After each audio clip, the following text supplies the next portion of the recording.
On a desperate night, a millionaire runs through the dark streets of the city, searching for his 6-year-old son, who disappeared during a walk in the park. His hands tremble with anxiety as he enters a poorly lit alley, when suddenly a small, injured beggar girl approaches him crying, "Sir, help me, my friend fainted." She points to a small figure lying on the ground unconscious. The millionaire approaches to help and almost faints when he recognizes that the unconscious boy is his own missing son. When he asks the girl why she is injured, her explanation makes him break down in tears. The rain beat mercilessly against the dark asphalt, creating puddles that reflected the jaundiced glow of the streetlights like shattered mirrors of Edward Thorne's soul. His footsteps echoed desperately through the empty New York City streets, each beat of his heart a war drum pounding against the dwindling time. His Italian suit, once impeccable, was now soaked and wrinkled, but none of that mattered. Only one thing occupied his tormented mind: finding Gabriel.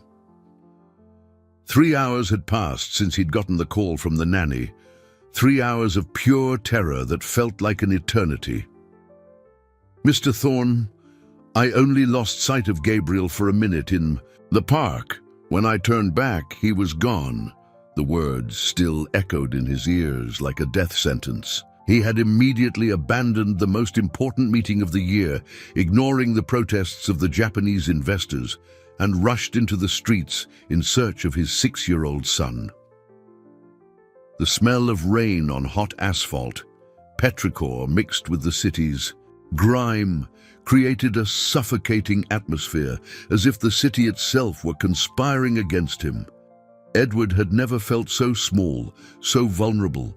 For decades, he had controlled financial empires, dominated boardrooms with his imposing presence, but now he wandered the streets like a defeated man. His billion-dollar fortune couldn't buy the one thing he needed most: Gabriel's whereabouts. Painful memories began to invade his mind as he ran. How many times had he cancelled outings with the boy because of meetings? How many broken promises? How many times had he said, "We'll talk later, Daddy's busy"? Guilt weighed on his shoulders like molten lead. Gabriel would always look at him with those hopeful brown eyes, waiting for an attention that never truly came. The cold wind cut his face, mixing with tears he didn't even realize he was shedding. Edward Thorne, the man who never showed weakness, who had built his reputation on absolute control and calculated coldness, was now crying desperately in the streets. Every alley he explored without success was a stab to his chest. Every face that wasn't Gabriel's heightened his agony. His rational mind tried to organize the facts. Gabriel was wearing a blue Spider-Man t-shirt, red sneakers, and was carrying his small backpack with a few toys. He was 6, shy with strangers, but far too curious for his own good. This information had already been given to the police, but Edward couldn't just wait at home. He had to do something, anything. Desperation led him to places he never imagined he'd set foot in. Dark alleys, dangerous streets, abandoned parts of the city. Strangers eyed him with suspicion, seeing this well-dressed man searching for something so desperately. Some ignored him. Others asked questions he answered in a choked voice. "My son, a 6-year-old boy, have you seen him?" With every no he received, he felt his world crumble a little more. How had it come to this? How had he allowed his relationship with Gabriel to deteriorate so badly? The boy used to try to talk to him during breakfast, but Edward was always glued to his tablet, checking the stock market fluctuations. "Daddy, can you play with me today?" was a question he heard almost daily, and his answer was always the same. "Not today, son. Daddy has important work to do." Now, running frantically through the wet streets, Edward finally understood that there was no work more important than being a father. No meeting, no contract, no investment was worth more than one of Gabriel's smiles, his small hands reaching for his simple pleas for attention and affection. The watch on his wrist showed it was nearly midnight when Edward turned into a dimly lit alley, following an inexplicable gut feeling. The darkness here seemed thicker, charged with mystery and danger. His footsteps echoed against the damp walls, a ghostly sound that amplified his anguish. It was then that he heard a small, frightened voice cut through the night's silence. "Mister, help me!" Edward's heart nearly stopped as a tiny figure emerged from the shadows. The girl who stepped out of the alley was a sight that cut through Edward like a sharp blade. She couldn't have been more than 6, the same age as Gabriel, yet she seemed to carry the weight of a lifetime of suffering on her shoulders. Her clothes were torn and filthy, revealing fresh wounds on her face and arms. Tears streamed down her thin cheeks, leaving clean trails through the grime that covered her delicate skin. "Mister, help me," she repeated, her small voice trembling with fear and urgency. "My friend passed out." Her large, dark eyes shone with a hopelessness no child should ever know, but also with a surprising determination. She pointed to a small figure lying on the ground a few feet away, almost invisible in the alley's gloom. Edward felt his legs tremble as he approached the unconscious figure. Each step felt like an eternity, each heartbeat a funeral bell in his ears. When he finally knelt beside the inert body, his vision blurred and the world seemed to stop completely. It was Gabriel. His son was there, pale and still, his lips slightly blue, his breathing almost imperceptible. "Gabriel!" Edward cried out, his voice echoing off the alley walls like an ancient lament. His trembling hands touched the boy's cold face, searching for signs of life. The pulse was weak, but it was there. Uncontrollable tears began to fall onto Gabriel's face, mixing with the rain that still fell softly. The girl came closer, her own wounds bleeding, but her focus was entirely on helping. "He was playing with me, then he got real pale and just fell down," she explained with the devastating innocence of a child. "I tried to wake him up, but he wouldn't. I didn't know what to do, so I just stayed here to watch over him, waiting for someone to come." Edward looked at the small figure beside him, realizing for the first time the extraordinary courage she had shown. This girl, clearly homeless, injured and terrified, had stayed by Gabriel's side to protect him. While he, the father, was in business meetings, a stranger had become his son's guardian. "How did you get hurt?" Edward asked, trying to keep his voice steady as he checked Gabriel's vitals. The girl looked down, her small hands shaking visibly.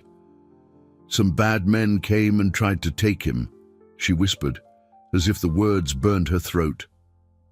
"I threw rocks at them and screamed real loud until they ran away. They hurt me, but I didn't let them take my friend." The impact of her words hit Edward like a lightning bolt. Bad men tried to take Gabriel. This small, fragile girl had faced kidnappers to protect his son. She had risked her own life, suffered injuries, all to save a child she barely knew. The gratitude he felt was so intense, it nearly knocked him over. "You are so brave," Edward managed to say, his voice thick with emotion. So brave." He pulled out his phone and dialed 911, his hands still shaking. As he spoke with the operator, he couldn't stop looking at the girl, who remained by Gabriel's side like a tiny sentinel. "What's your name?" he asked after he hung up. The girl hesitated for a moment, as if she wasn't used to being asked about herself. "Maria," she answered quietly. "I live around here. I stay around here." The way she corrected herself revealed a painful truth Edward chose not to probe at that moment.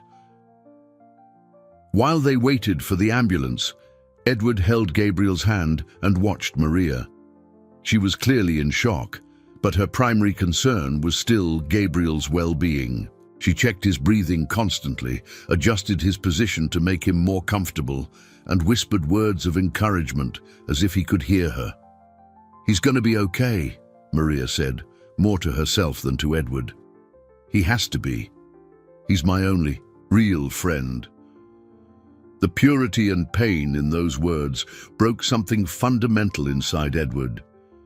This girl, who clearly had nothing, had found a precious friendship in Gabriel and had fought to protect it. The approaching sirens brought both hope and fear. Edward knew the battle for Gabriel's life was just beginning. The hospital was a blur of motion when the ambulance arrived. Edward held Maria's hand as they rushed through the sterile white hallways, following the gurney carrying Gabriel into the emergency room.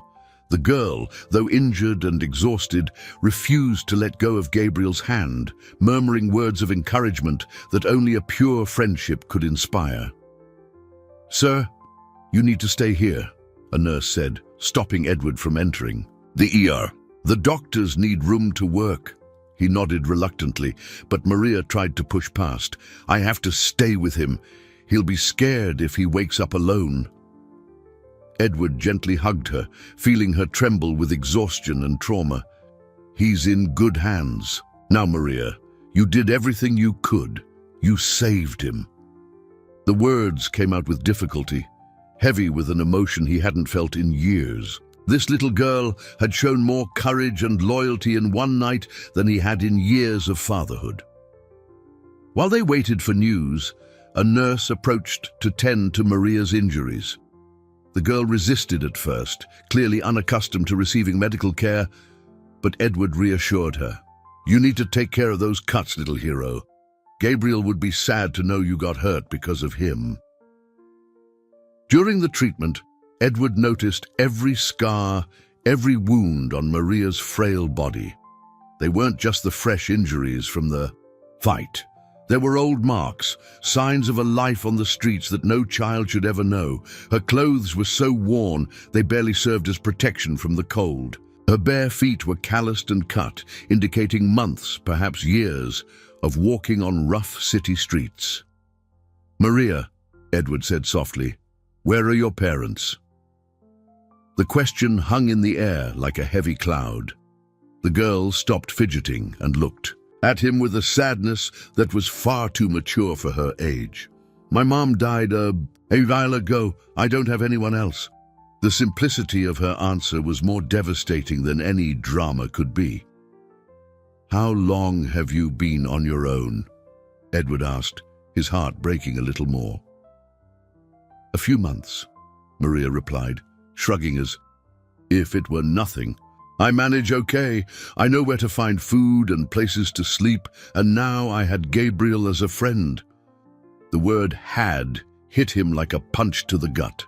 For Maria, Gabriel wasn't just a friend. He was her emotional anchor, her only meaningful human connection in a world that had abandoned her. And now she was terrified of losing him too. Dr. Evans, the physician in charge, finally emerged from the ER with a serious but hopeful expression. "Your son is stable," he said, and Edward felt his knees almost give out in relief. "But we need to talk about his condition." In his office, away from Maria's ears, the doctor explained, "Gabriel had a severe diabetic crisis. He has type 1 diabetes, a condition that will need to be managed for the rest of his life. If that little girl hadn't found him when she did, the consequences could have been fatal." Edward felt the world spin. Diabetes. How had he not seen the signs? How had he been so negligent with his own son's health? "How long has he had it?" he asked, his voice barely a whisper. "Likely for a few months. But the symptoms can be subtle at first. Excessive thirst, fatigue, weight loss. These are things an attentive parent might have noticed." The doctor wasn't being intentionally cruel, but his words were like blades. An attentive parent. Edward had not been an attentive parent. He had been so busy building a financial empire that he had completely missed the decline in his only son's health. "The girl who brought him in," Dr. Evans continued, "she needs care too. She's malnourished, shows signs of prolonged exposure, and the injuries she sustained tonight need follow-up. Has anyone called Child Protective Services?" Edward shook his head, a new worry taking root in his heart. If CPS took Maria, Gabriel would lose the girl who saved him, the only person who had shown him true care when his own father was absent. "Can I see him now?" Edward asked. The doctor nodded and led him to the room where Gabriel was resting, hooked up to monitors with an IV in his arm. Maria had managed to convince a nurse to let her in and was sitting by the bed, holding Gabriel's hand with extreme care. Gabriel slowly opened his eyes and smiled when he saw Maria. "You stayed with me," he whispered, his voice weak but full of gratitude. Then his eyes found Edward's, and for the first time in years, there was no disappointment in them, just pure relief at seeing his father. "Dad," Gabriel whispered, extending his free hand toward Edward. "Maria saved me. She's so brave." His eyes, still weak from the diabetic crisis, shone with pure admiration for the girl who remained by his side like a small guardian. Edward approached the bed, a lump forming in his throat as he saw how Gabriel looked at Maria with the affection he, as a father, had always yearned to inspire. Maria smiled shyly at Gabriel, squeezing his hand gently. "I told you I'd stay with you until you got better," she murmured. "Friends don't leave friends." The simplicity of her words carried an emotional weight that made Edward realize how much he had neglected the most basic human values: loyalty, companionship, unconditional love. For the next 3 days, Edward practically lived at the hospital. He cancelled all his meetings, ignored urgent calls from investors, and for the first time in years, put something above his business: Gabriel's recovery. He watched, fascinated, as Maria cared for his son with a dedication that put his own fatherhood to shame. She knew exactly when Gabriel needed water, noticed his discomfort even before the monitors beeped. "How did you two meet?" Edward asked one afternoon, sitting between the two children. Gabriel and Maria exchanged a conspiratorial look that spoke of shared secrets and a genuine friendship that had blossomed in the unlikeliest of circumstances. "I used to see her sometimes near school," Gabriel began, his voice still weak but filled with affection. "The other kids would run from her or say mean things, but I just thought she looked sad, not scary." Maria looked down, clearly embarrassed by the attention, but Gabriel continued. "One day I shared my lunch with her. The nanny didn't see, and after that, we became secret friends." Edward's heart tightened. While he was in endless meetings, his son had formed a secret friendship because he knew his father wouldn't approve. At 6 years old, Gabriel had already learned to hide important parts of his life because he felt he couldn't share them with his own dad. "Why was it a secret?" Edward asked, though he already knew the answer. Gabriel hesitated, glancing nervously at Maria before answering. Because I knew you'd say it was dangerous to talk to in people from the street. But Maria isn't dangerous, Dad. She's just lonely, like I feel sometimes." Gabriel's words were a punch to Edward's gut. Lonely. His son felt lonely, even with a billionaire father who could give him anything material. But he had failed to give him the one thing that truly mattered: genuine presence, attention, love, shown through shared time. Maria finally looked at Edward, her large, dark eyes carrying a premature wisdom. "Gabriel is different from the other boys," she said softly. "He doesn't look at me like I'm dirty or bad. He sees, I don't know how to explain it, he sees who I am inside, not just my old clothes." Edward realized this 6-year-old girl had articulated something that he, with all his education and life experience, had failed to grasp: that a person's worth isn't measured by their possessions or appearance, but by the kindness of their heart. Gabriel had learned this lesson on his own, through his natural compassion, not from his father's teachings. During the night, once the children had finally fallen asleep, Edward stepped into the hospital corridor to make calls that could no longer be postponed. His assistant had left dozens of urgent messages, and his 3-day absence had caused a small crisis in several major deals. "Mr. Thorne," his assistant said as soon as she answered, "the Japanese investors are furious. They're threatening to pull out of the deal entirely if you don't attend the meeting tomorrow. And Mr. Martinez has called 5 times today saying he needs to speak with you urgently about the Chicago development project." Martinez, his oldest, most trusted partner. Edward had worked with him for over 15 years, building an empire together that spanned 3 continents. If Martinez was calling insistently, it had to be serious. "Patch him through now," Edward instructed, leaning against the hospital wall. Seconds later, Martinez's familiar voice was on the line, but there was something different in his tone, an urgency Edward couldn't place. "Edward, where the hell are you? I need to talk to you in person. It's about the incident with Gabriel. There are things you need to know, things I can't say over the phone." A chill ran down Edward's spine. Martinez knew about the attempted kidnapping. How? And why did his voice sound so strange? The next morning, while Gabriel slept peacefully and Maria rested in the armchair beside his bed like a vigilant little guardian, Edward finally found time to look into the investigation of the foiled kidnapping. The police officers on the case had come to the hospital to gather more details, and their questions began to reveal disturbing aspects of the incident. "Mr. Thorne," said Detective Miller, a middle-aged man with tired eyes that had seen too much, "we've got some intel on them. Men who tried to take your son. Based on the girl's description and evidence from the scene, we believe they were professionals. This wasn't a crime of opportunity." Edward's blood ran cold. "Professionals? You mean this was—" He couldn't finish the question, but the detective nodded grimly. "A planned abduction, sir.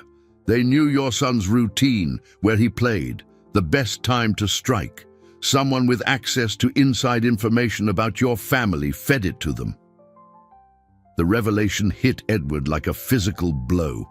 Someone close had betrayed his family, put Gabriel in mortal danger. Who could have done it? His mind raced through the possibilities. Household staff, security, colleagues, partners. Paranoia began to grow like a poisonous weed. Maria, who had woken up during the conversation, timidly tugged on Edward's sleeve. "Mister," she whispered, her eyes still haunted by the trauma, "I remember something important." All heads turned to her, and the detective knelt to meet her gaze. "Can you tell us, sweetie? Any detail could help." "The taller man," Maria began, her voice trembling slightly. "He was on the phone before he tried to grab Gabriel. He said, 'Yes, Mr. Martinez, we're taking the boy now.' I remember because I thought it was a funny name." The silence that followed was deafening. Edward felt the floor open up beneath him. Martinez, his partner of 15 years, the man he trusted like a brother, had orchestrated Gabriel's kidnapping. The insistent calls, the urgency in his voice. It all made sense now. Martinez wasn't worried about business. He was trying to find out how much Edward knew about his betrayal. "Mr. Thorne," the detective said carefully, "do you know a Martinez who would have access to your family's routine?" Edward nodded slowly, a wave of nausea rising in his stomach. "Carlos Martinez, my partner for 15 years. He knows every detail of my personal life." The detective made a few notes and stood up. "We'll need to pursue this lead very carefully. In the meantime, I strongly recommend you do not make contact with this Mr. Martinez until we can gather more evidence, and I suggest police protection for your family." After the police left, Edward was alone with the children and a devastating reality. Not only had he failed as a father by neglecting Gabriel, but his obsession with financial success had drawn dangerous people into his family's orbit. Martinez wasn't just his partner, he was Gabriel's godfather. He had been there for every important moment in the boy's life. How had he been so blind? How had he not seen that the man he trusted was planning to destroy his family? The guilt and rage churned in his chest, a toxic cocktail threatening to suffocate him. Maria approached him with the peculiar intuition of children who have learned to read adult emotions to survive. "Are you sad, Mr. Edward?" she asked, placing her small hand on his arm. The kindness of her gesture from a child who had every reason to distrust adults almost made him weep. "I'm worried," Edward admitted, realizing that for the first time in years he was being honest about his feelings with a child. "I found out that someone I trusted very much did something very bad to our family." Maria nodded with a wisdom far beyond her 6 years. "I know what that's like," she said softly. "My mum trusted her boss and he hurt her really bad. Sometimes the people who seem nice do bad things." Edward looked at her, surprised. "Your mom, can you tell me about her?" Maria hesitated, glancing at the still sleeping Gabriel as if drawing courage from his presence. "She worked at a big company like you. Her boss said she did something wrong and fired her. After that, we lost our apartment and had to live on the street."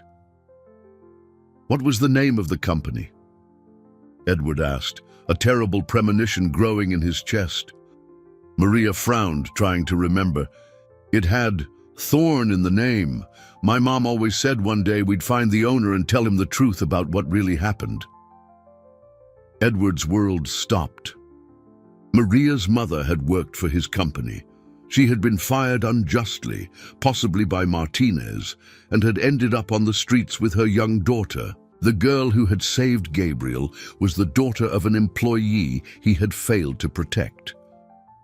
The name of Maria's mother was Anna Coleman. As Edward frantically searched his company's HR archives on his laptop, the truth began to unravel like a macabre tapestry. Anna had been one of the most dedicated employees in the finance department, working at Thorn Capital for 5 years until she was abruptly fired 8 months ago, exactly when Maria said her mother lost her job. Edward found the termination file, and his heart sank as he read the details. Anna had been accused of embezzlement, a serious charge that had not only resulted in her immediate dismissal, but also a criminal complaint that had completely ruined her reputation. And who had signed the termination paperwork? Carlos Martinez. Edward's hands trembled as he read further. Anna had vehemently contested the accusations, claiming she had discovered irregularities in the accounting ledgers and was preparing a report for the board when she was fired. She had tried to schedule meetings with Edward personally, but they had all been blocked by Martinez's assistant, who claimed the CEO was too busy to deal with minor HR issues. The irony was devastating. While Edward was in meetings too important to hear out Anna Coleman, her daughter was living on the streets, developing the courage and compassion that would one day save Gabriel's life. The universe had woven a web of connections that now revealed itself with painful clarity. Edward closed the laptop and looked at Maria, who was gently helping a now-awake Gabriel sip some water. This small, resilient girl was the daughter of a woman he had failed, a woman destroyed by a system he had created by giving Martinez too much power. Anna Coleman had died on the streets because Edward was too busy building an empire to notice it was being rotted from within. "Maria," Edward said softly, approaching the bed where Gabriel was finally awake and alert. "Can I tell you a story about your mom?" The girl's eyes lit up with a mixture of hope and pain. It was clear she didn't get many chances to talk about Anna, and any memory was precious. "Your mom worked for me," Edward began, choosing his words carefully. "She was a very good, very honest person so honest that she discovered when someone else was doing bad things at the company. Unfortunately, that bad person managed to make everyone think your mum was the one doing wrong. Maria nodded with an understanding that broke Edward's heart. "I knew my mum didn't do bad things," she said simply. "She always told me to tell the truth, even when it was hard. She said honest people always find a way to do the right thing." Gabriel, who had been listening silently, took Maria's hand. "Like you did with me," he said with the crystal-clear logic of a child. "You told the truth about the bad men, even when you were hurt and scared." Maria smiled at him, and Edward saw in her face a reflection of the goodness her mother must have possessed. "I want to tell you both something important," Edward said, sitting on the edge of the bed to be at their eye level. "I've made some very big mistakes. I wasn't paying attention to the things that really mattered, and good people got hurt because of it. Maria's mom was one of those people, and so were both of you." Gabriel frowned, confused. "How was I hurt, Dad?" "It was just the bad men who tried to take me." Edward swallowed hard, realizing he had to be honest with his son in a way he never had before. "Gabriel, I hurt you in a different way. I wasn't there for you when you needed me. I didn't notice you were sick. I didn't realize you felt lonely. And I didn't see that you had a special friend who needed help." The words came out with difficulty, but Edward knew this conversation was necessary. "You didn't know I had diabetes," Gabriel said, surprising Edward with his capacity for forgiveness. "But you know now, and you're here now." The simplicity of Gabriel's forgiveness was more powerful than any absolution Edward could have received. A nurse entered the room with a worried expression. "Mr. Thorne, there's a social worker here who needs to speak with you about the girl's situation. She's waiting in the hall." Edward felt his stomach clench. He knew this moment was coming, but he wasn't prepared to face the possibility of losing Maria just after discovering her connection to his family. Outside the room, the social worker, Carla Reynolds, was waiting with a folder full of documents and an expression Edward had learned to dread. She represented a bureaucratic system that, while well-intentioned, could tear apart two children who clearly loved and supported each other. "Mr. Thorne," said Carla Reynolds, the social worker, her professional tone barely masking a genuine compassion, "Maria needs to be transferred to a group home until we can find a suitable foster placement. We know she's developed a bond with your son, but we can't prolong an irregular situation indefinitely." Edward felt the floor drop out from under him. "She saved my son's life," he said, trying to keep his voice steady. "They have a special bond. Separating them now would be traumatic for both of them." Carla nodded with understanding but held her ground. "I understand the situation, sir, but Maria is an unaccompanied minor in need of specialized care. The group home in Westchester can provide that. It's an excellent facility, just a couple of hours from the city." 2 hours. To Maria and Gabriel, it might as well have been on the other side of the world. "Can I talk to her first?" Edward asked. "She deserves to know what's happening." Carla reluctantly agreed, and they returned to the room where the two children were talking quietly, creating imaginary worlds where they would always be together. When Edward gently explained the transfer, the effect was devastating. Gabriel began to cry silently, clinging to Maria's hand as if he could physically stop her from leaving. Maria, showing the emotional fortitude she had developed through months of survival, tried to comfort him even as she faced yet another abandonment. "Don't cry, Gabriel," she whispered, wiping his tears with her small hands. "I'll come visit whenever I can, and you'll make new friends at school, kids who don't have to be a secret." The maturity in her words broke something inside Edward. It was in that moment, seeing Gabriel's despair and Maria's heroic resignation, that Edward made the most important decision of his life. "What if I wanted to adopt Maria?" he asked suddenly, surprising even himself. The silence in the room was absolute. Carla looked at him with professional skepticism. "Mr. Thorne, adoption is a complex, lengthy process. It requires psychological evaluations, home visits, background checks. It can take months, even years, especially for a single father with your demanding career." "Then let's start today," Edward said, with a determination he hadn't felt in years. "I want the paperwork started immediately. In the meantime, can Maria stay under my temporary guardianship?" Carla shook her head. "It doesn't work that way, sir. The system has protocols to protect the child's best interests. Maria needs to go to the group home until a full assessment is completed." The bureaucracy Edward navigated so easily in the business world was now an impassable maze when it came to what truly mattered. Gabriel stood up from the bed for the first time since being admitted, still weak but resolute. "I don't want her to go," he said with a firmness that startled all the adults. "Maria is my best friend. She saved me. Why do people want to separate? Friends?" Gabriel's simple question echoed in the room like a bell of truth. Why indeed was a system designed to protect children about to traumatize two of them by severing a friendship, born of pure love and sacrifice? That night, after Carla had left with a promise to return the next morning for Maria, Edward made a decision that would change everything. He called the best family law attorney he knew, then private investigators, and finally journalists he trusted. If the system couldn't be navigated quickly through normal channels, he would use every resource at his disposal to protect Maria. But there was something more urgent he had to do first. Carlos Martinez had called 3 more times, each call more insistent.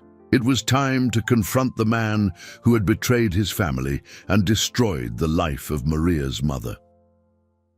Edward asked 2 nurses to stay with the children and left the hospital for the first time in a week. The meeting would be in a public place, a coffee shop downtown, where Martinez wouldn't dare try anything desperate. When Edward arrived at the coffee shop, Martinez was already there, looking nervous and agitated. 15 years of partnership had taught Edward how to read his partner, and right now he saw guilt, fear, and a dangerous determination. "Edward," Martinez said, standing as he approached, "we need to talk about these rumors that are flying around. Someone is trying to undermine us, making up stories about what happened to Gabriel." Edward sat down calmly, watching how Martinez avoided his gaze. "What stories, Carlos?" he asked, his voice neutral. "And how did you know what happened to Gabriel before I told anyone?" The silence that followed was telling. Martinez realized his slip-up, that he had revealed knowledge he shouldn't have had. His hands trembled slightly as he reached for his coffee cup, and Edward knew with absolute certainty that he was sitting across from the man who had ordered the kidnapping of his own godson. "Carlos," Edward said, his voice low but laced with a cold authority that made Martinez shrink in his chair. "A 6-year-old girl was able to identify your voice during the kidnapping. She clearly remembered you giving orders to the abductors." Martinez's face went white, his hands shaking so badly he had to plant them on the table. "Edward, you're losing your mind," he protested, but his voice was strangled. "Why would I do something like that? We've been partners for 15 years. I'm Gabriel's godfather." His own words seemed to turn on him, revealing the depth of his betrayal. "That's exactly why it's so devastating," Edward replied, a strange calm settling over him. "You knew every detail of Gabriel's life. You knew where he played, the nanny's routine. You had access to our home. It was the perfect crime, wasn't it, Carlos? Kidnap your own partner's son and then show up as the sympathetic shoulder to cry on." Martinez tried to stand, but Edward made a nearly imperceptible gesture, and 2 men in dark suits at nearby tables shifted their positions. The private investigators Edward had hired had arrived before him, documenting every word. "Sit down," Edward said quietly, "We're not done. I want you to tell me about Anna Coleman." The name hit Martinez like a physical blow. His expression shifted from desperate denial to absolute panic. "Anna Coleman discovered your financial misconduct, didn't she?" Edward continued, watching Martinez slowly crumble. "She was preparing a report on the money you'd been embezzling from the company for years, so you framed her for it, ruined her reputation, and condemned her to poverty." "Edward, I can explain," Martinez began, his voice a desperate whisper. "The company was struggling. I needed liquidity for some personal investments. It was temporary. I was going to pay it all back." "Anna Coleman died on the streets." "Carlos! She died because you destroyed her life to cover your crimes, and her daughter, a 6-year-old girl, had to learn to survive on her own." Edward's voice trembled with contained rage. "That same girl you condemned to a life of neglect is the one who saved my son from the kidnappers you hired." The cosmic irony of it all finally hit Martinez with its full force. He had destroyed Maria's life, and in turn, she had thwarted his plan to kidnap Gabriel. Fate had woven a circle of justice he could never have predicted. "Why Carlos?" Edward asked a genuine question in his voice. 15 years of partnership, of shared profits. Why risk it all? Martinez finally met Edward's gaze, and what he saw there was more devastating than rage, profound disappointment. "Because you always had everything," Martinez exploded, all pretense finally gone. "You were born into it. You inherited the connections. You had every opportunity. I had to fight for every scrap, and I was still just the junior partner, always in your shadow. You never even noticed how much I contributed to our success." "So you decided to destroy me?" Edward asked, incredulous. "To destroy my family as revenge for some imagined slight?" Martinez hung his head, finally grasping the monstrosity of his actions. "The kidnapping was supposed to be clean," he whispered.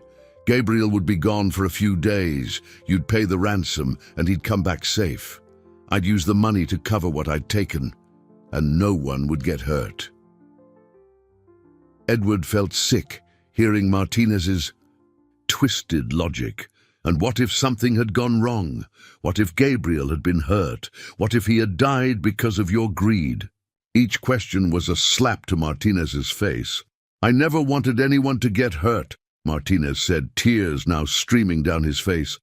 "When I heard Gabriel was in the hospital, that he had diabetes. Edward, I swear I didn't know. If I had known he was sick—" "You would have called it off?" Edward asked with bitter sarcasm. "How noble of you, Carlos. It's so comforting to know you would have spared my son if you'd known he could die." The contempt in his voice was sharper than any shout. Edward stood, signaling to his investigators.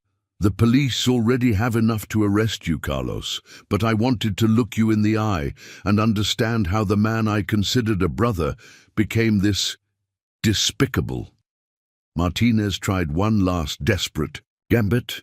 "Edward, think of the company, the employees, the investors. If this gets out, everything we've built will be destroyed. We can handle this between us, like we always have." Edward paused and looked back. "The company will survive. The honest employees will be protected. And as for the investors, they deserve to know what kind of man my partner was." He paused, letting the weight of his next word settle. "You'll be arrested tomorrow morning, and I'm going to make sure Anna Coleman finally gets the justice she deserved." As Edward walked out of the coffee shop, leaving Martinez under the watch of the investigators until the police arrived, he felt a strange mix of relief and sorrow. The betrayal was exposed, justice would be served, but 15 years of friendship and partnership had been built on a lie. Edward returned to the hospital with a heavy but determined heart. Martinez's confession had been recorded, and the police were on their way to make the arrest, but a much bigger battle awaited him. stopping Maria from being taken to the group home in the morning. When he entered the room, he found a scene that almost brought him to tears. Gabriel was teaching Maria how to play checkers on a small board a nurse had lent them. The two children were completely absorbed, laughing quietly so as not to disturb the other patients. Maria moved the pieces with extreme care, as if afraid to break them, while Gabriel patiently explained the rules. "Dad," Gabriel exclaimed when he saw him, his eyes shining, "Maria's a fast learner. She's already beaten me twice." Maria smiled shyly at Edward, but he could see the sadness behind her eyes. She knew this was likely her last night with Gabriel. "Can I talk to you guys about something important?" Edward said, sitting on the edge of the bed. The children stopped playing and gave him their full attention. "Maria, would you like to come live with me and Gabriel forever?" The silence that followed was thick with emotion. Maria looked from Gabriel to Edward as if she couldn't believe what she'd heard. "You mean like a real family?" she asked, her voice a near whisper. "Exactly like a real family," Edward confirmed. "With your own room, toys, school and everything. A girl your age should have."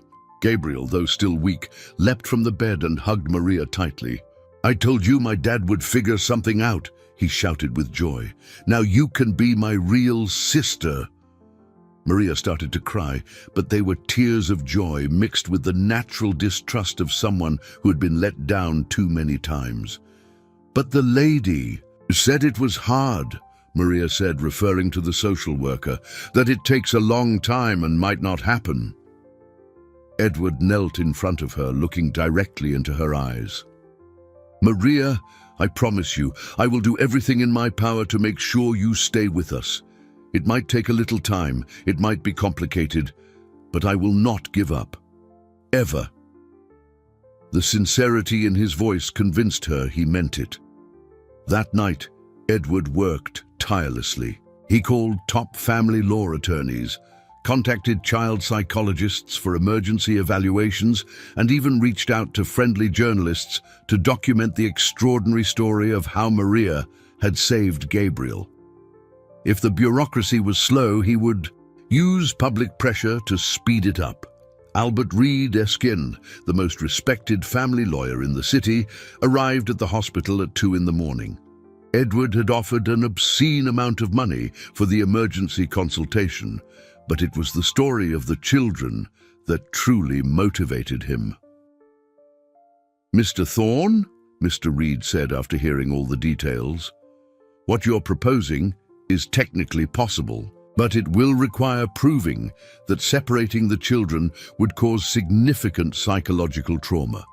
We'll need evaluations from child psychologists, detailed medical reports, and preferably media coverage that forces the system to act quickly." "Whatever it takes," Edward said without hesitation.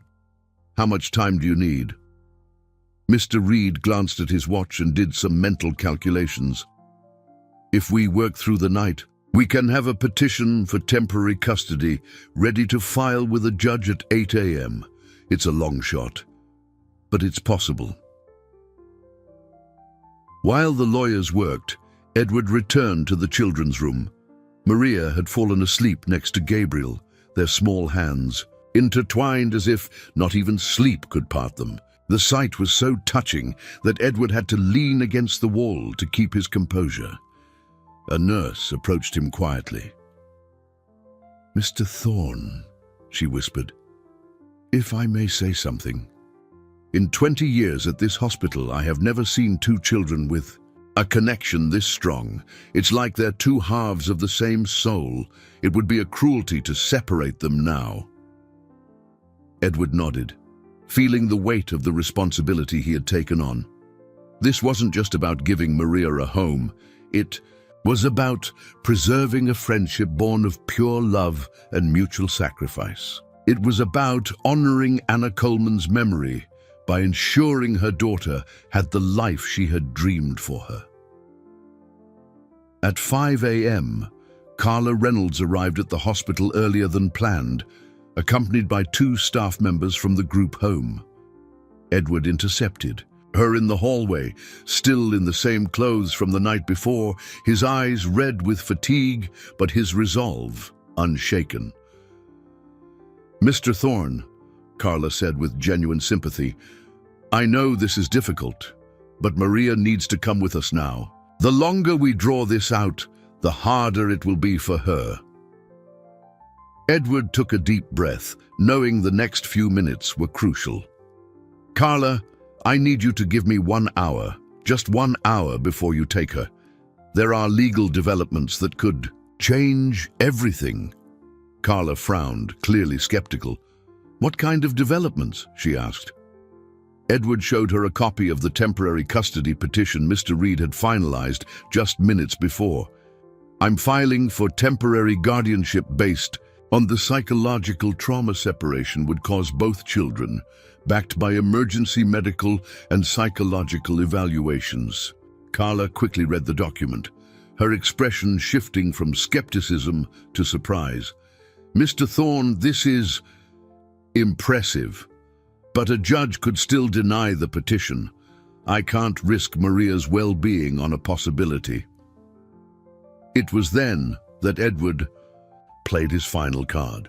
"And what if I resigned as CEO of my company to dedicate myself full-time to the children? What if I created a foundation in Maria's mother's name to help other children in similar situations? Would that demonstrate my genuine commitment?" Carla's silence was telling. For the first time, she was seriously considering his proposal. By 7:30 a.m., the hospital was in an uproar. Journalists had arrived to cover the extraordinary story of Maria and Gabriel.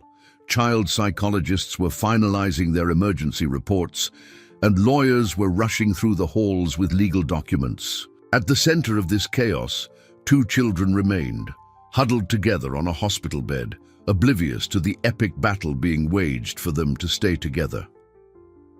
Dr. Sandra Lima, the city's most respected child psychologist, emerged from the room after an hour-long evaluation with a grave expression.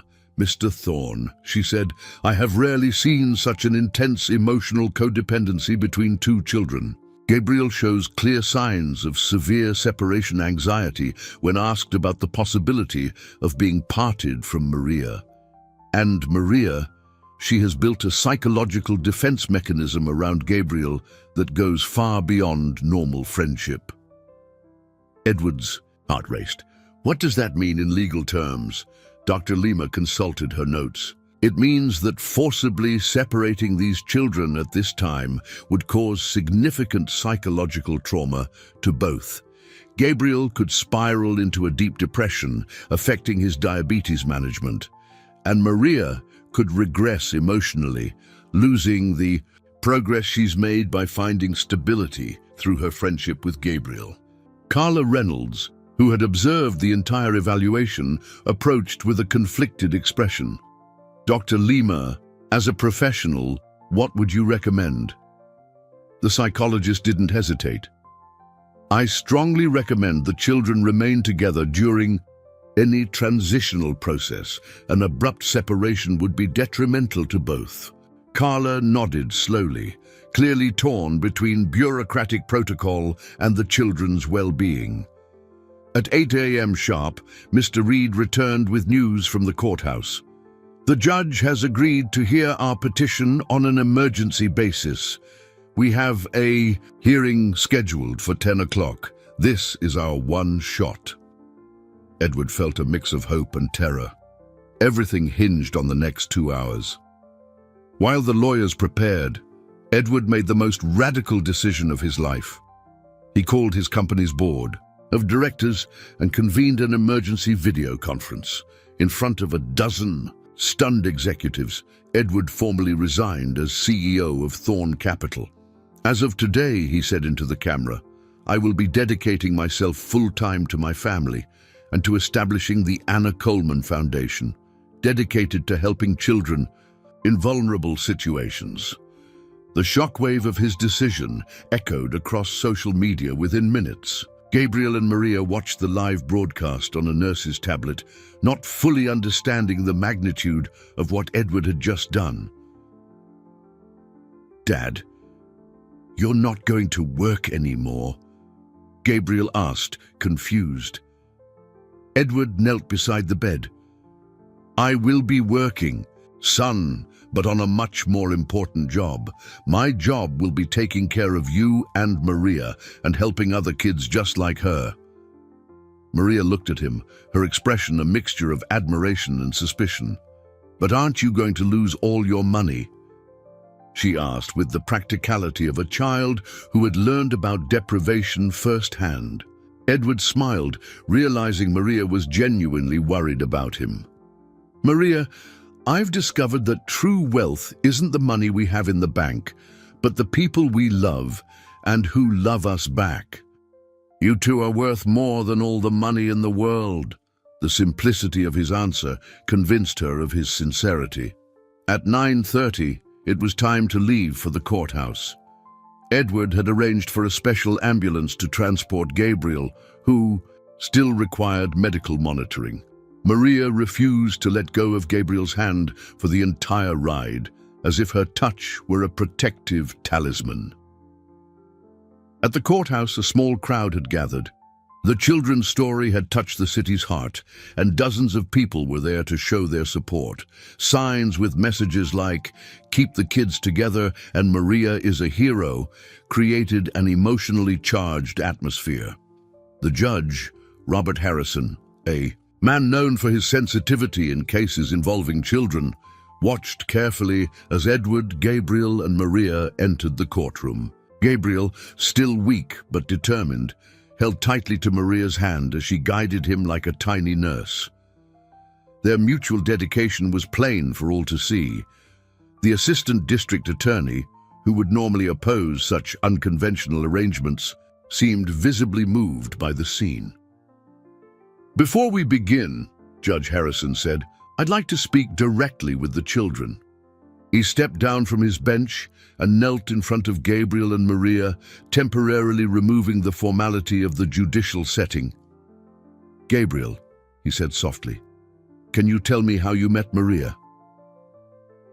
Gabriel looked to Maria for encouragement, and she nodded with a comforting smile. "I used to see her near school sometimes," Gabriel began, his voice still weak but clear. "The other kids said mean things about her, but I just thought she looked sad and lonely, like I feel sometimes." The judge nodded, encouraging him to continue. "One day I shared my lunch with her and I found out she was really nice. She told me funny stories and never asked for anything. She just wanted to be my friend." Gabriel paused, looking at Maria with pure adoration. "And when the bad men tried to take me, she protected me. She got hurt to save me." The judge then turned to Maria. "And you, Maria? How do you feel about Gabriel?" Maria took a moment to gather her thoughts, clearly unaccustomed to being the center of attention. She looked at the judge with her large, dark eyes, filled with a wisdom no child should possess. "Gabriel is the first person who wasn't scared of me," she said, her voice small but firm. "After my mum died, everyone looked at me like I was dangerous or dirty, but Gabriel looked at me like I was normal." The silence in the courtroom was absolute. Every word from Maria resonated with a brutal honesty that touched everyone present. "He shared his food with me, even when I said I wasn't hungry. He knew I was lying, but he never made me say it." Gabriel squeezed her hand, encouraging her. "And when the bad men came," Maria continued, her voice trembling slightly, "I knew I had to protect Gabriel. Not because anyone told me to, but because when you really love someone, you do anything to stop bad things from happening to them." Judge Harrison discreetly wiped away a tear. In 30 years on the bench, he had rarely heard a purer definition of love and loyalty. "Maria," he said gently, "how would you feel if you had to be separated from Gabriel?" The question struck Maria like a physical blow. Her small hands began to shake, and she looked desperately at Gabriel, as if he might vanish at any moment. I don't know how to live without my best friend," she whispered. "He's the only family I have now." Gabriel, seeing Maria's despair, found a strength he didn't know he had. "Your Honor," he said, his voice rising with determination, "I know I'm just a kid, but can I say something important?" The judge nodded, impressed by the boy's maturity. "My dad was always too busy to play with me or really talk to me," Gabriel began, and Edward felt his heartbreak. "I used to feel really lonely, even living in a big house with lots of things. But when I met Maria, I found out what it feels like to have someone who really cares about you." Gabriel looked directly at Edward, and there was no anger in his eyes, only a devastating honesty. "Dad, I know you love me, but you never knew how to show it. Maria taught me that love is about being there, about really caring, about sharing what you have even when you don't have much." Gabriel's words echoed through the room like bells of truth. Edward closed his eyes, finally understanding the full extent of his failure as a father. It wasn't just about time or attention. It was about genuine emotional connection, about being truly present in the moments that mattered.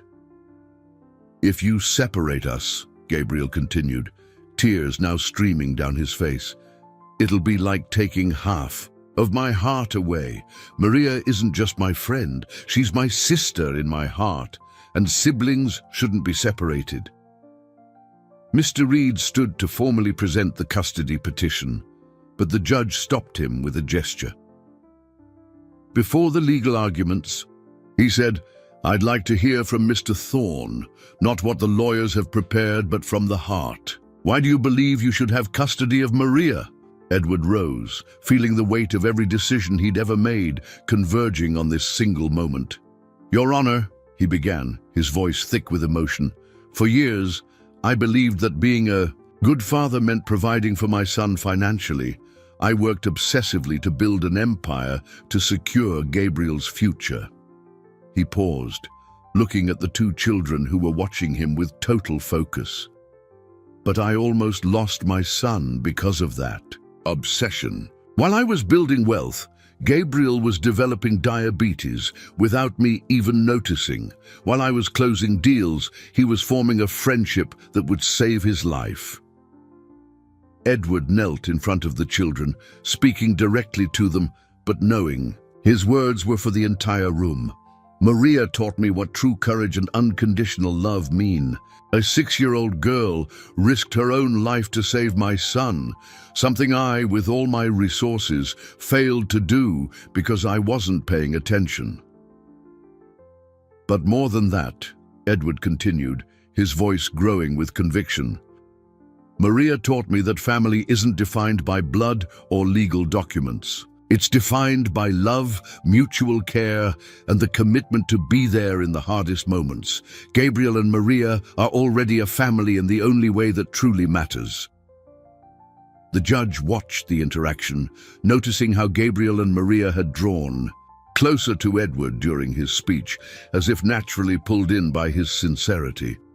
"Mr. Thorne," he asked, "what changed in you?" Edward smiled through his tears.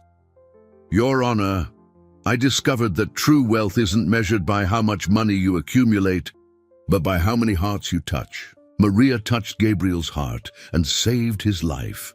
Gabriel touched Maria's heart and gave her hope, and together they touched my heart and taught me how to be a real father."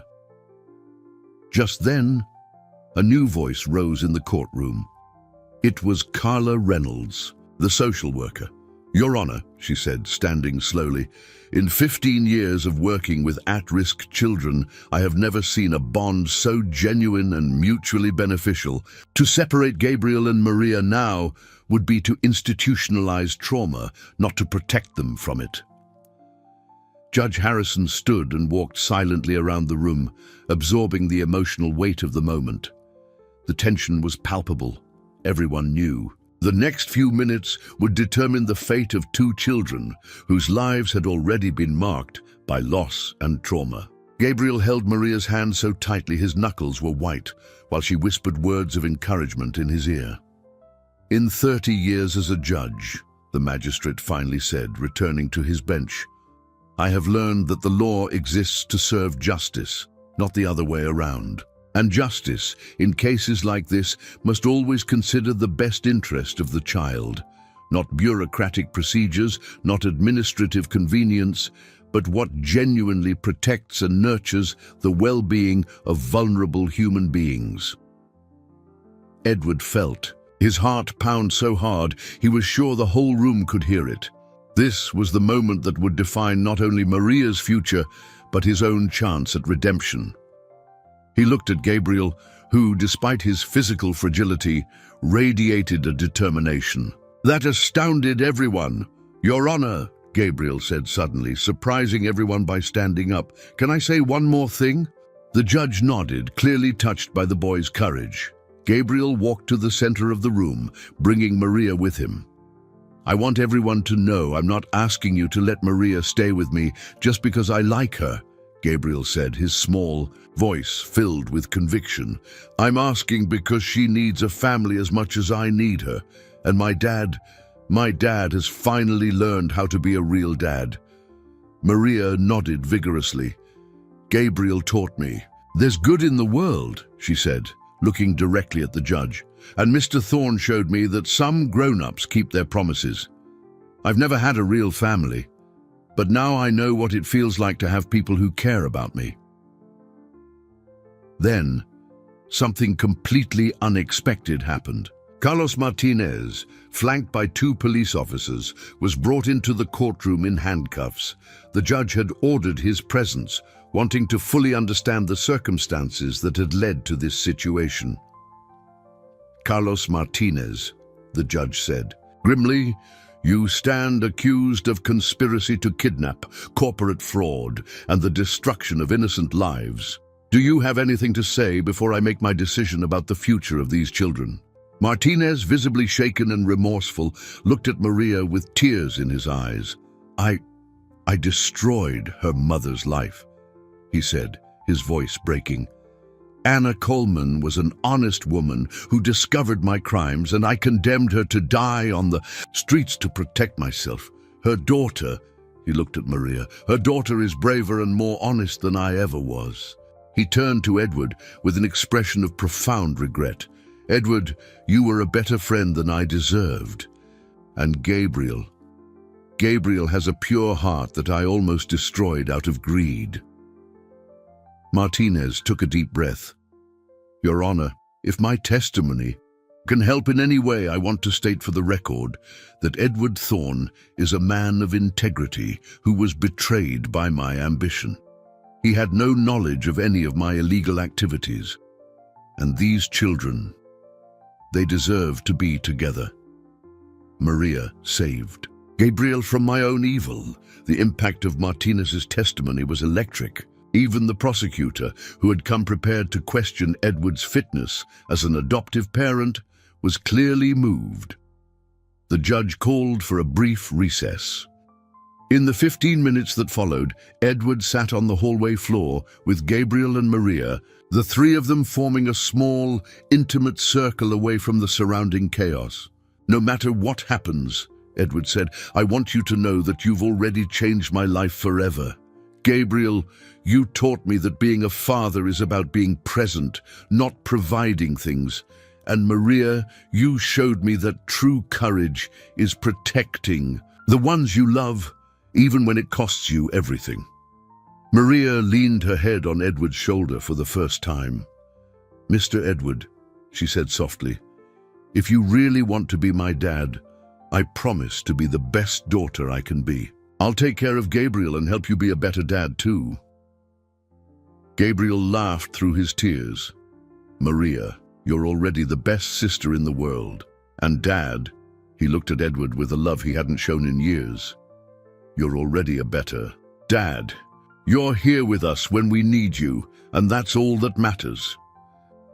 When they returned to the courtroom, Judge Harrison was standing, holding an official document. His expression was solemn, but there was a light in his eyes that offered hope. After considering all aspects of this extraordinary case, the judge began, including the psychological reports, the testimony of the parties involved, and most importantly, observing the genuine connection between these two children, I have reached the following decision. Edward's heart stopped. Gabriel and Maria hugged each other instinctively, bracing for what could be their final separation or the beginning of a new life. I hereby grant immediate temporary custody of Maria Coleman to Edward Thorne, the judge declared, and an explosion of joy erupted in the room. Gabriel shouted with happiness, Maria began to sob with relief, and Edward felt his heart might burst with gratitude. Furthermore, the judge continued, waiting for silence, I authorize the immediate start of formal adoption proceedings to be expedited due to the extraordinary circumstances of this case. Carla Reynolds approached, tears in her eyes. Mr. Thorne, she said, in my 15-year career, this is the first time I've seen the system work exactly as it should. These children will be under my supervision during the adoption process, but I am certain it will be merely a formality. In the days that followed, Edward's life changed completely. He sold the mansion and bought a smaller, cozier house where the children could truly feel at home. Maria got her own room for the first time, decorated in soft colors and filled with books and toys she was still learning to think of as her own. It was most touching to watch Gabriel transform with Maria as his sister. His natural shyness gave way to a growing confidence, and he became as protective of her as she had been of him. They developed unique rituals. Every morning, Gabriel would check Maria's glucose levels, though she wasn't diabetic, and Maria would prepare a special breakfast for Gabriel with foods that were right for his condition. Edward had fulfilled his promise to create the Anna Coleman Foundation. 3 months after the hearing, the foundation had already helped 20 children off the streets, offering not just shelter and food, but educational programs and psychological support. Maria insisted on visiting the foundation regularly, helping other children adjust. Dad, Gabriel said one afternoon, as the three of them did homework at the kitchen table, can I tell you a secret? Edward stopped reviewing foundation documents and gave his son his full attention. Of course, son, you can tell me anything. When I was in the hospital before you changed, I used to pray to God to give me a real family, Gabriel confessed, looking between Edward and Maria, not a rich or famous family, but a family where people really loved each other and were always there for each other. Maria smiled and took Gabriel's hand. And now you have one, she said simply. We have one. Edward felt tears prick his eyes, realizing that for the first time in his adult life, he was truly happy. Not from professional achievements or accumulated wealth, but from the pure joy of being present in the lives of the people he loved. Carlos Martinez was sentenced to 15 years in prison. All his fraudulently obtained assets were seized and donated to the Anna Coleman Foundation, a poetic justice that was not lost on Edward. 6 months after the hearing, the adoption was finalized. The same Judge Harrison presided, but this time, the mood was one of pure celebration. Maria wore a light blue dress she had picked out, and Gabriel wore a matching tie. His idea, so it would look more official. Maria Coleman Thorne, the judge said solemnly, but with a clear smile, welcome officially to your new family. That night, Edward tucked both children into bed. Gabriel was almost asleep when he whispered, Dad, thank you for giving us a real family. And Maria, in her room next door, fell asleep hugging a photo of her mother, finally at peace, knowing Anna would have been proud. Weeks later, Edward walked hand in hand with Gabriel and Maria down the same streets where it had all begun. But now, instead of despair, there was hope and love in every step. The children laughed, telling stories about their new school, where they were known simply as Gabriel and Maria, inseparable siblings. The alley where Edward had found them had been transformed. With help from the city and funding from the Anna Coleman Foundation, it was now a small community park called the Garden of Hope. Where there had once been only darkness, colorful flowers now grew. A plaque dedicated the garden to the memory of Anna Coleman. "Mom would be really happy seeing this," Maria said, touching her mother's name on the polished bronze. "She always said bad places could become good places if good people took care of them." "Dad," Gabriel said, sitting on a new park bench, "do you regret not being CEO anymore?" Edward sat between his two children, hugging them close. "Gabriel, I spent years chasing money and power, thinking that would make me happy. But real happiness was right here, waiting for me to be smart enough to see it." He looked at Maria, who had snuggled against his shoulder. "You two taught me that true success is measured by the hearts we touch, not the zeros in our bank account." Maria looked up at him. "Mr.